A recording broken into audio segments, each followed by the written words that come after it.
ॐ तव श्रिया सुदृशो देवदेवाः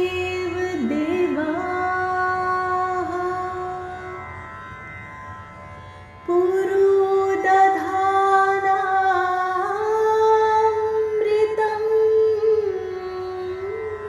सपन्त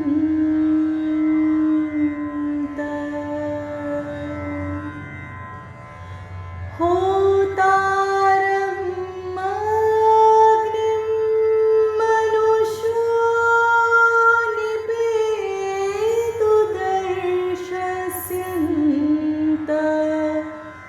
उषिजः शंसमायुः।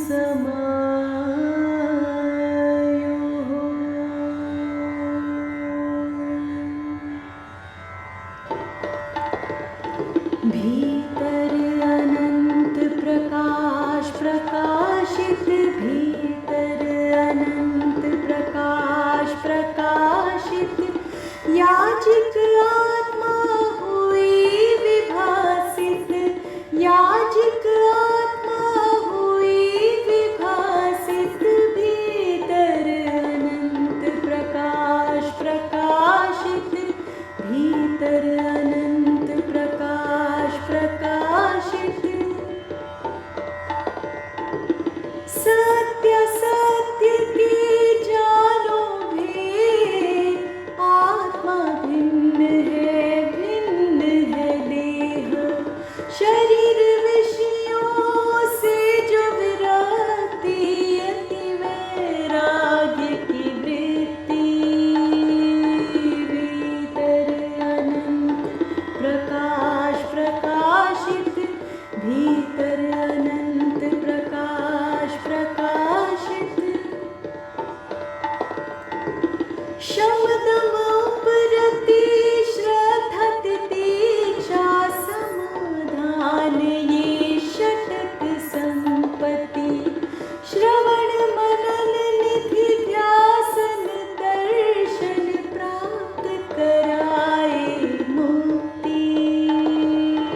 भीतर अनंत प्रकाश प्रकाशित, भीतर अनंत प्रकाश प्रकाशित।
प्यारे भक्तों, आइए इस मंत्र को हम समझते हैं।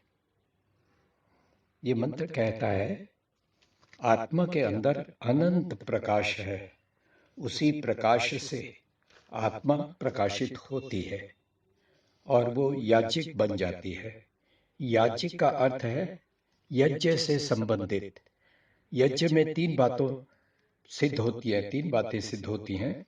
पहला देव पूजा, दूसरा संगतिकरण और तीसरा दान। आइए ये तीनों चीजें समझते हैं कि यज्ञ कैसे बनता है। पहले आत्मा देवों की पूजा करता है। जैसे देव व्यवहार करते हैं वैसे आत्मा भी करके देव बन जाती है। यही देव पूजा है। फिर संगतिकरण, मतलब हम देव बन के सबके साथ प्रेम व्यवहार करें। ईर्ष्या, द्वेष, लड़ाई झगड़े, दुश्मनी कभी मन में ना आए। सबसे प्रेम से मिले और वैसा ही व्यवहार करें। यही संगतिकरण है। तीसरा दान। यज्ञ में दान की भावना होती है। हम देवता तभी बन सकते हैं जब हम देना सीखेंगे। जो भी हम दे सकते हैं, धन, विद्या, सेवा, वस्तुएं, ये सब देकर हम जो है इस यज्ञ को कर सकते हैं। लेकिन देते समय अहंकार या घमंड नहीं आना चाहिए। तो फिर ये दान जो है उत्तम कहलाता है। इस तरह तीनों गुणों से मनुष्य याज्ञिक बनता है। इन्हीं गुणों से आत्मा प्रकाशित भी होती है। और ये मंत्र कहता है, हम सत्य क्या है, झूठ क्या है, इसके भेद को समझें। सत्य को जीवन में लाएं और झूठ को छोड़ दें। हम शरीर को देखकर कहते हैं ये मैं हूं, पर मैं आत्मा होती है और शरीर आत्मा से अलग होता है। इस भेद को समझना जरूरी है।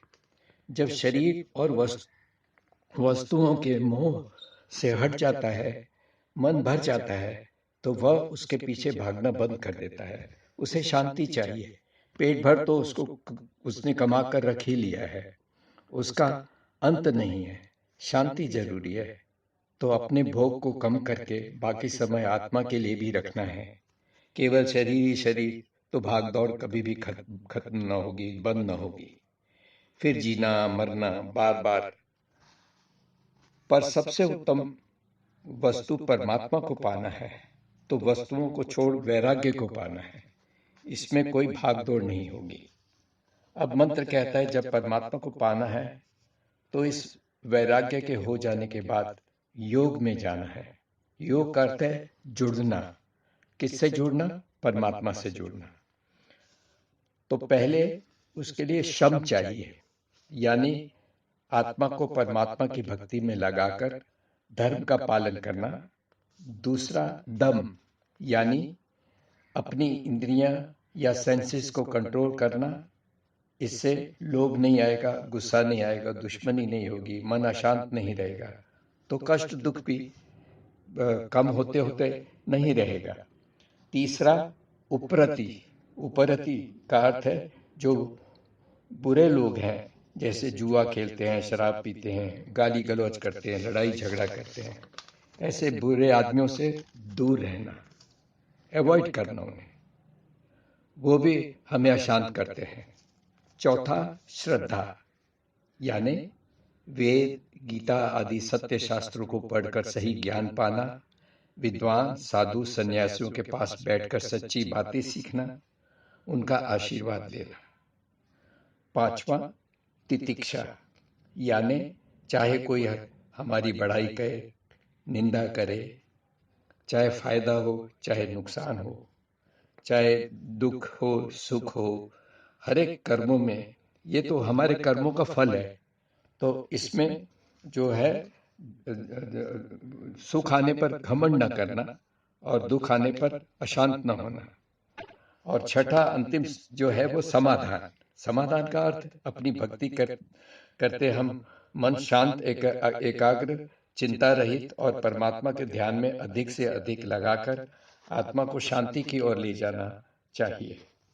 धीरे धीरे सारी बुराइयों से हटते हुए मन केवल अध्यात्म में जाने से परमात्मा के प्रकाश को पाने का समय तब नजदीक आ जाएगा, शुरू हो जाएगा। इसके बाद ध्यान में जाना और समाधि में जाना पहले से अधिक आसान हो जाता है। यहाँ से केवल मुक्ति का मार्ग मिलने से हमेशा के लिए जन्म मरण के दुखों से इंसान छूट जाता है। तो इतनी मेहनत तो करनी पड़ती है, क्योंकि सबसे उत्तम फल को प्राप्त करना है, मोक्ष को। श्रवण, अच्छे शास्त्रों को सुनना।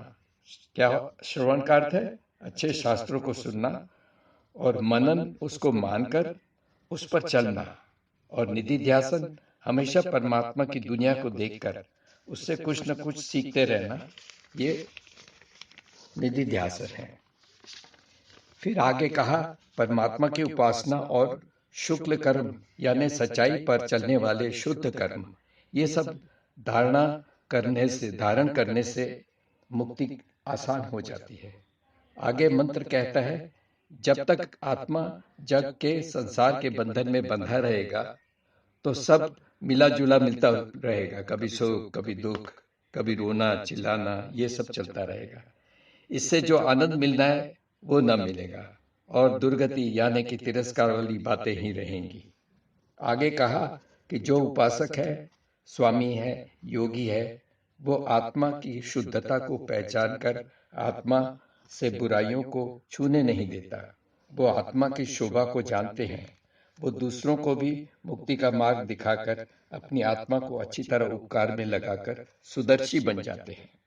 अंत में कहा कि ये जो अंदर की रोशनी या तेज महात्मा को मिलता है, वो परमात्मा की ओर से मिलता है।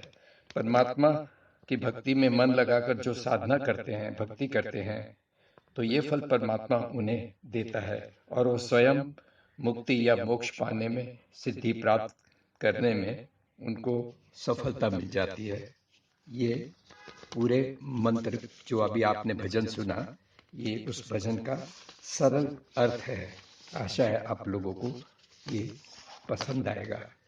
जिन्हें समझ में ना आए वो इसे बार बार सुने, ताकि ये जो भजन है उसका सही अर्थ आपकी आत्मा के अंदर जो है वो अवतरित हो।